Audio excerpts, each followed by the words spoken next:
tapi apa kabarnya luar biasa kok.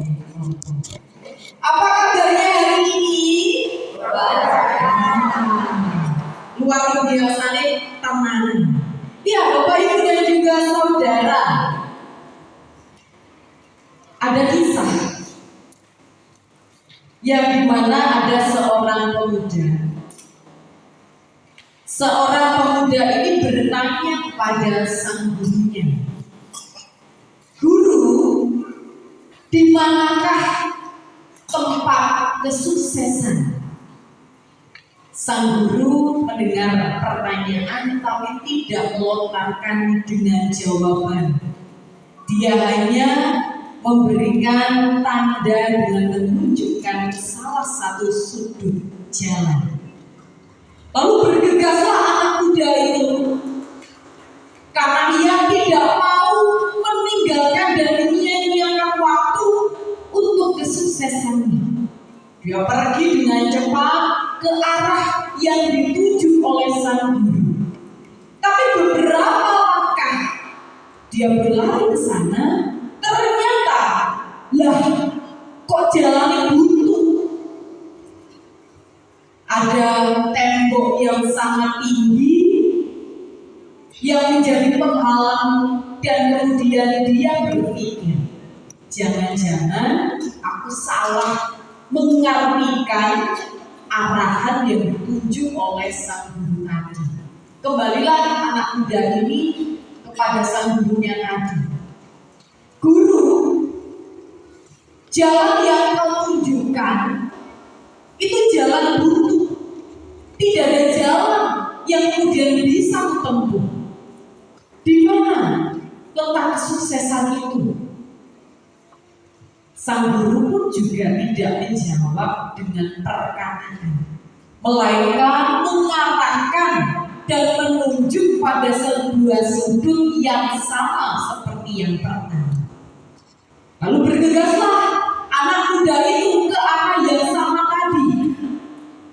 Sampainya di sana, ya benar, jalan yang buntu. Tidak ada jalan yang kemudian bisa dia lewati dan lalui. Wah, ini guru ini kok main-main deh. Mosok sih aku dibujuki, tak balik maneh. Baliklah lagi dia ke sang guru dan bertanya pada pertanyaan yang sama. "Guru, apakah kau mempermainkanku? Kok jalan yang kau tunjukkan, amal yang kau tunjukkan itu adalah jalan buntu. Aku ini ingin sukses. Di mana letak kesuksesan itu? Cobalah engkau bicara." Kemudian sang guru menjawab dengan perkataan, "Anakku, arah yang kutunjukkan tadi memang di sana kesuksesan itu berada. Tembok besar itu bukanlah akhir dari jalan yang harus kau tempuh. Di balik tembok itu ada jalan yang bisa kau lalui." Bapak, Ibu, dan juga saudara, kisah ini menggambarkan bahwa manusia itu mudah putus asa. Dari cerita ini menggambarkan bahwa manusia itu inginnya yang cetok, gambarannya itu gimana, pengennya ada apa di sana itu harus jelas, tanpa mau berusaha dan berupaya.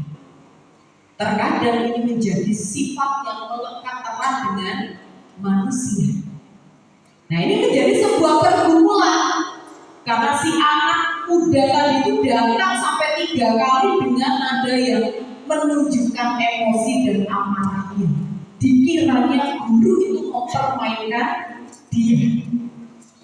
Saudaraku yang terkasih dalam Tuhan, seringkali kita pun juga melakukan seperti yang dilakukan oleh pemuda tersebut, yaitu tidak dapat melihat sebuah tanda lain yang baik yang kita hadapi, yang kita jalani.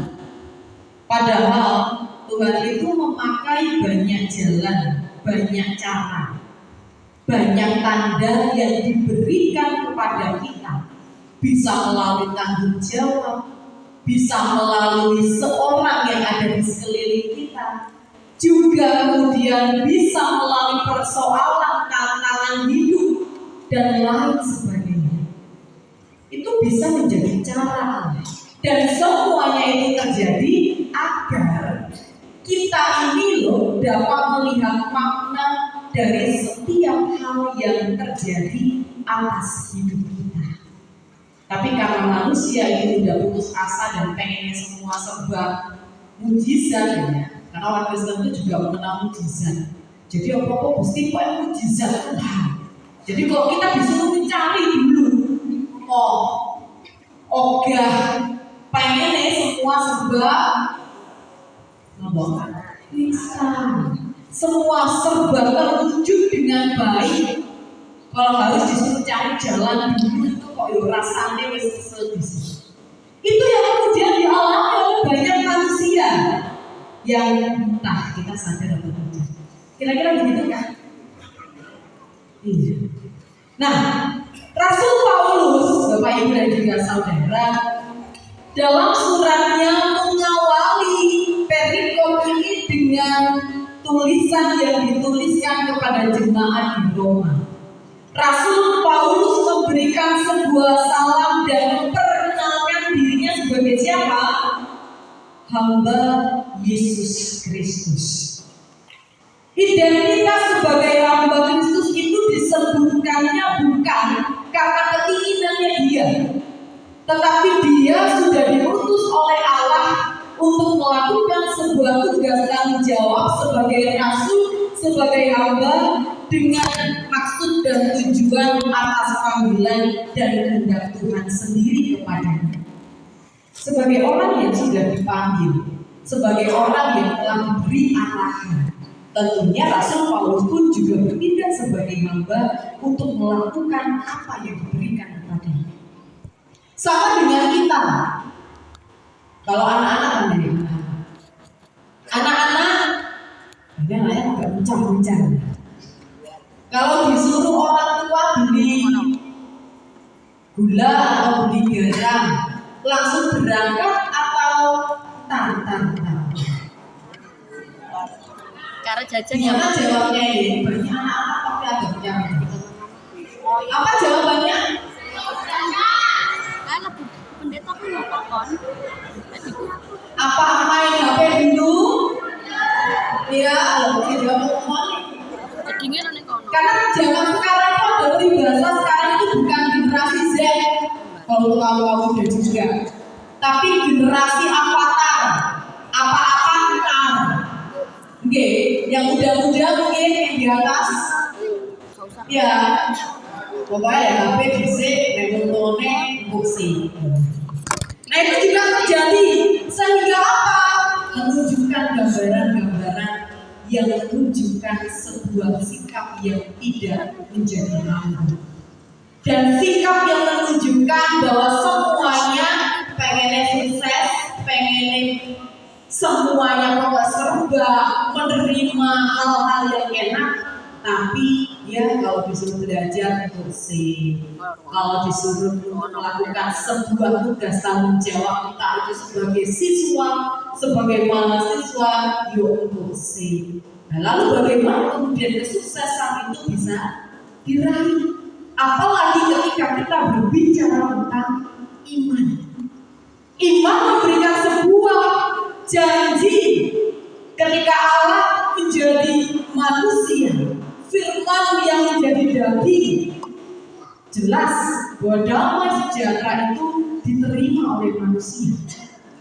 Tapi bagaimana kemudian kalau manusia itu masih tidak memiliki sikap sebagai hamba, masih ego yang ditinggikan, masih malesnya yang dimunculkan.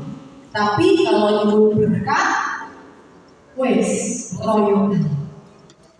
Ini yang kemudian diingatkan oleh Rasul Paulus bahwa Bapak Ibu dan juga saudara, karya Kristus atas anak Allah yang telah menjadi penebus bagi hidup manusia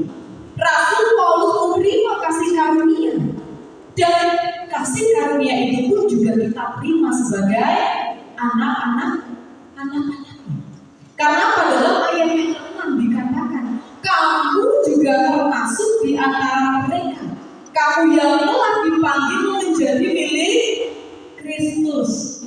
Adakah yang gak mau jadi milik Kristus? Tidak ada ya? Semuanya mau ya?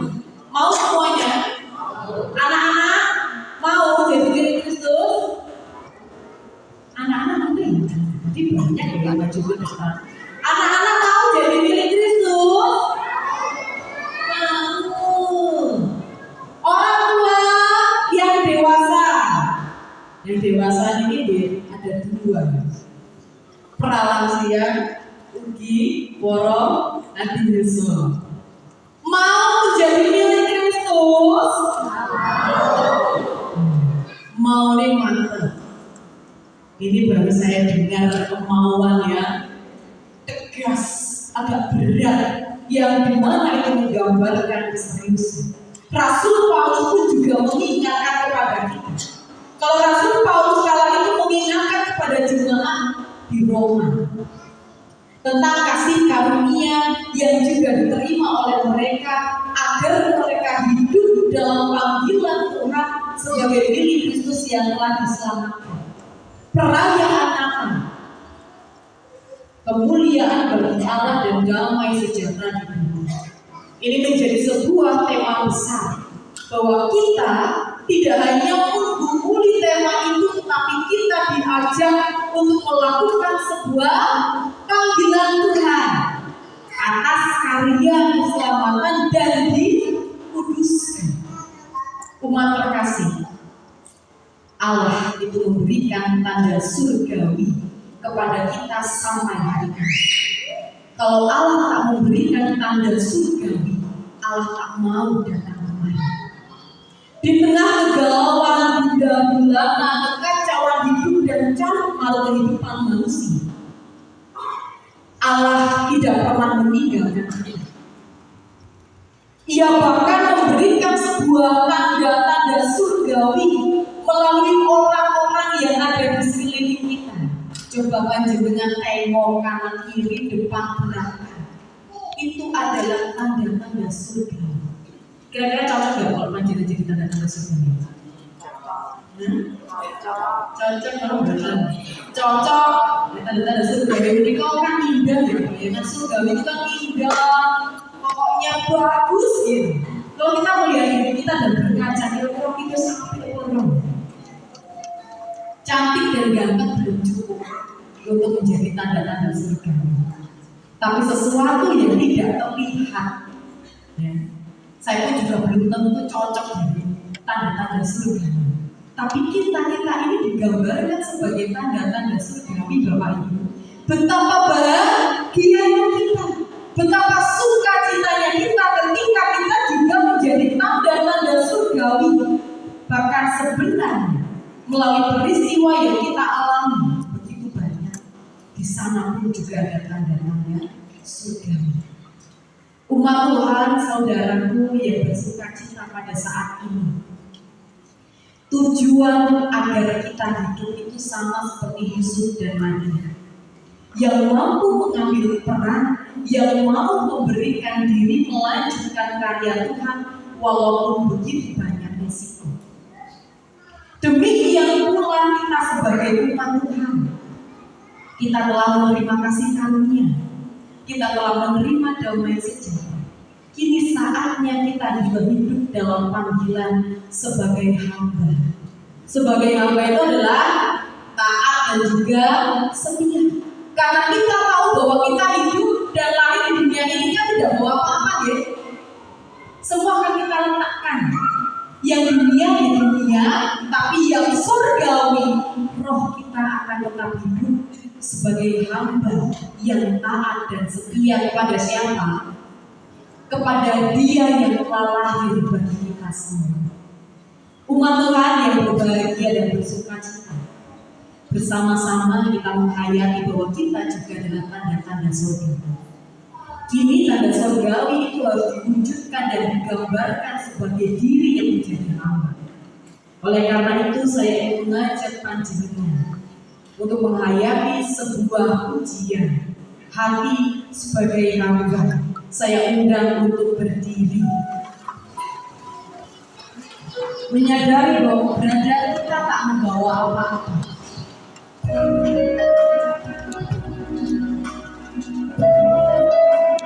Dan kita pun pada akhirnya juga Yesus nyata membawa damai bagi kami, membawa kasih karunia dan menyelamatkan hidup kami.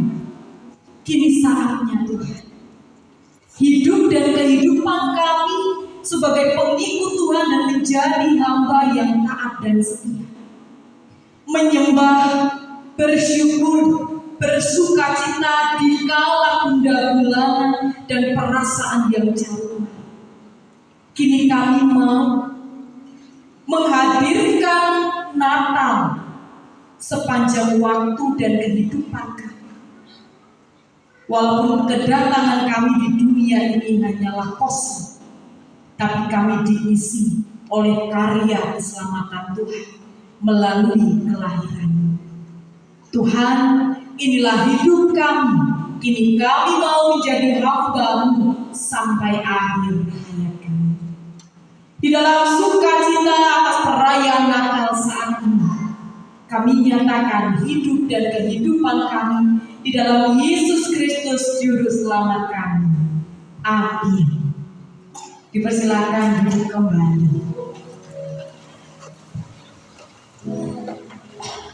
Demikian Bapak Ibu dan juga saudara, kiranya sukacita perayaan Natal tahun 2023 khusus bagi warga jemaat Purwoharjo yang ada di kelompok 3 memuliakanlah Tuhan bagi nama Allah dan terimalah damai sejahtera di tengah dunia ini. Amin.